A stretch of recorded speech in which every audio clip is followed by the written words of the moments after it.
Don't carry evil report. Don't say something wrong about your life. It doesn't matter. Don't accept what situations of life bring to you. No. Speak what the word of God says concerning you. The word of God says you are healed, you are strong, you are the head, you are not the tail. He says you are up above only, never be beneath. You will lend to nation. That's what the Bible says. You are a child of signs and wonder. That is who you are. Thank you for joining us for another series on Revelation for Elevation. The Word of God is power. On this channel, you are guaranteed to be blessed, challenged, and elevated by the undiluted Word of God. The messages delivered by Reverend Augustine Momo will certainly enrich your spiritual journey. If you are new to this channel, hit the subscribe button and turn on that notification bell so that you can be notified of new messages each week. Remember to like the message you're about to listen to and share it with a friend for their elevation. Blessings. Revelation for elevation. The word of God is power. Last week, I introduced Mark chapter number 5, verse number 28. It reads again, and I quote, "For she said, if I may but touch his cloth, I shall be made whole." And I zeroed in last week when I was saying to you, what are you saying about your situation? What are you saying about your situation?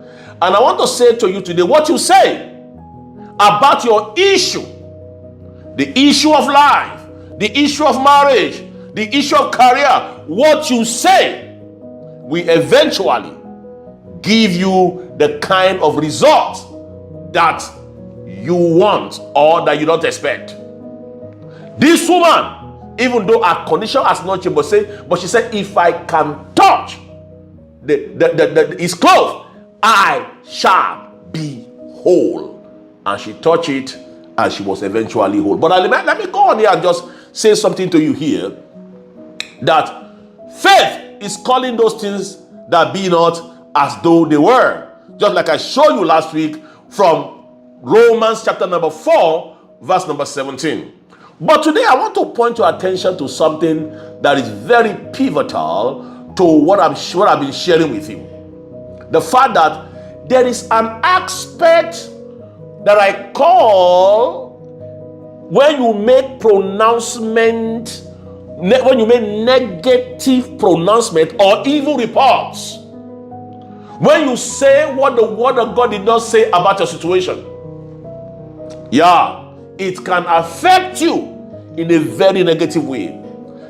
I remember in the book of Numbers, when 12 spies were sent to go and spy Canaan land, the land of Canaan, before the children of Israel enter into the land. 12 of them were sent.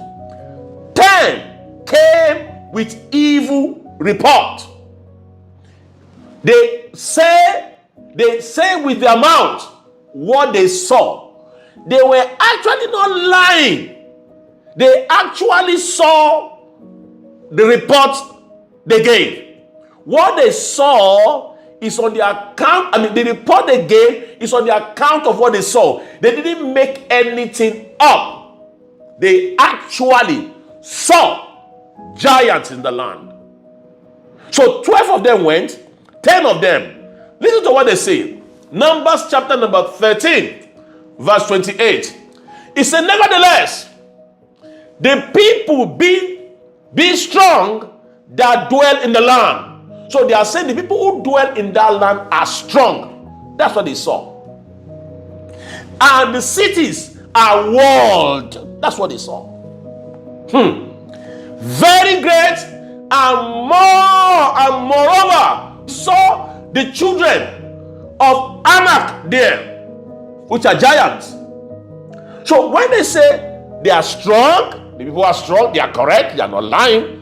When they say the city is walled, they are correct, they are not lying. In fact, historians, biblical historians, said that the wall of that city, is so thick, so thick that 7 horsemen can ride on it one time. That's how they describe it. So it was walled. The children of Anak are there. Giants are there. They did not only stop there. They said the Amalekite dwell in the land of the south. The Hittite, the Jebusite, the Amorite dwell in the mountain. The Canaanite dwell by the sea, by the coast of Jordan. Now, all the report they gave is accurate, but they made a mistake. The mistake they made is that they will have remembered that it was God who was taking them into that land. They weren't going there by their own strength, their ability, their dexterity, their skills. No! They were being sent there by the great monarch of Zion. If God sent you on a journey, you must understand that He will always be there to walk with you and to guide you. It reminds me of when Jesus told His disciples, get in the ship, get in the boat, let's travel to the other side. And while they were going, there was a great wind. A great wind, a storm was what welcomed them. But Jesus was at the back of it and He was sleeping on a pillow. He was sleeping on a pillow. And they were panicking. They were running all over the place. They don't even know what to do. But as far as I'm concerned, the fact that Jesus was the one who sent them on that mission, it means that Jesus Himself can give them all the solution and all the answers that they may need in the midst of the storms of life. May I say this to you? Being a Christian, remember, Jesus was in that vessel with them. So when you have Jesus in your vessel, He does not preclude you from experiencing wind and storms of life.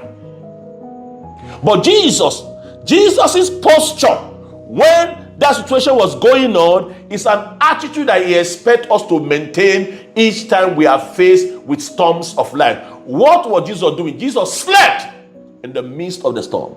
You also can sleep the sleep of faith when storms of life hit you.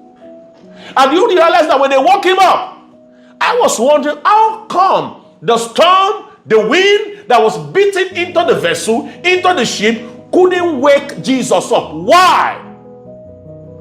Jesus was far asleep.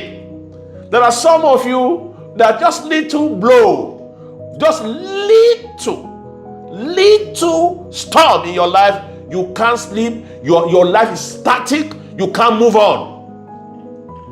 But the storms couldn't wake Jesus from sleep. They have to come and stop Him to wake up, to tell you. And when He woke up, the Bible said He rebuked the wind. He didn't go and pray. He just rebuked the wind, and the wind is gone. Let me say this to you. Let me continue with my story. Now, 12 of them, 10 came with bad report.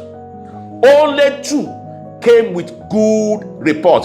So the 10 of them who came with their report was paved and decorated with fear and doubts.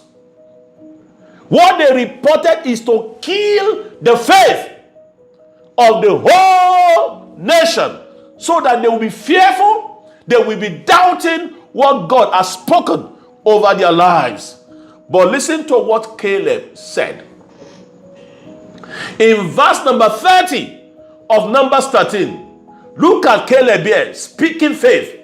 He said, and Caleb stilled the people, he stopped them before Moses, and he said, let us go at once and possess it, for we are well able to overcome. They actually saw giant, but he said, no, this giant that we saw, with God on our side, we can overcome them. How?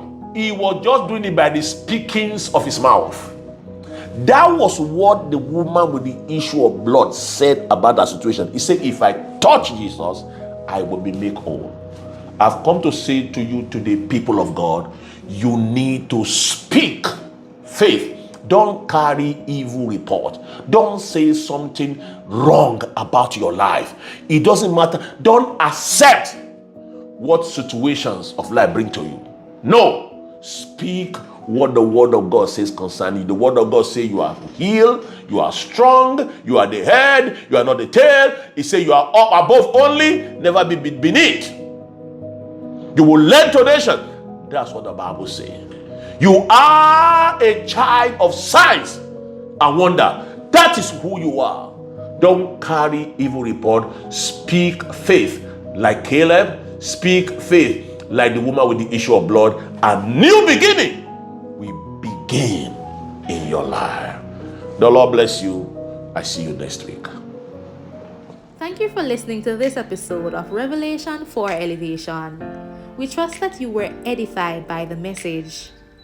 Here, we are a community and we would love to hear from you and pray with you on your spiritual journey with Christ. You may contact Reverend Augustine Momo and submit your prayer request to revelation4elevation23@gmail.com. Don't forget to subscribe to this channel and follow us on all social media platforms at Revelation for Elevation.